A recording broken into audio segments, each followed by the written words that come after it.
Hey, I'm Amy Cerny Vasterling, and I want to talk about how the model may have influenced your life. You may have heard some of my videos. If you haven't, go back and watch some of them, maybe foundational ones about the model. If you want to know more, it's really about control, but it defines control in a very different way. And are you thinking about the model a lot and how it steered your life, perhaps? And what that means for you. And have you tried to reach beyond it? I think we all at one point in our life have said that, I want to do this. And then somebody says, "Oh, do you?" Or "Why would you want to do that?" Or that's getting you to push yourself back in the model. Okay, I won't. I'll not do that. That's right. That doesn't work. They are uncomfortable with you leaving that area of control and they just controlled you back into the model. And we do that. I mean, in the definition of the model, I say we kind of scrap for a shred of love, and we're constantly vying for that. And that's what keeps the model running is you never know where you stand or what is really going on, so that you're constantly working toward it. And you're keeping the status quo what it is. So some people can feel better than other people. And there's nothing true about that, right? But we're caught in it at a deep level. So we're taking a look at that, and maybe you are in your own life. And I want to say, if you are, kudos. And it's also challenging to do that. So I want you to think about how this has caused you to reevaluate who you're around. Are there people who you know that keep you in the model?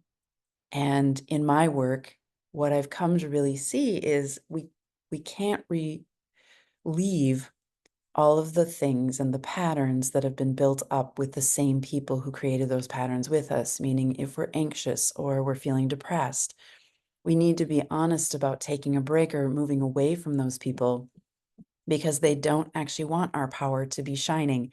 And that's okay. I think in this lifetime, a lot of us came to situations like that, particularly the highly sensitive person came to that because we needed to be placed all over the place to see what wasn't working. And we knew this isn't working. We knew this behavior and the way it is going and the rules and regulations in these ways weren't love and they weren't right for us. We even maybe tried to buck that authority and say, this isn't right. But vulnerability was squashed so many times that we stuck around. And perhaps we started to believe, which I think was also by design so that we learn from it, that we can't speak up, right? We can't do that thing to actually elicit a different outcome. And that's no longer true. So the point being, if we step away from situations that are not working for us, and we do that with thoughtfulness in our life about if we're going to quit a job, we make preparations and we, get support from friends or that are trusted, that aren't pushing us into the model or aren't extraordinarily pushing us into the model. But we slowly extract um, those experiences and those people and places.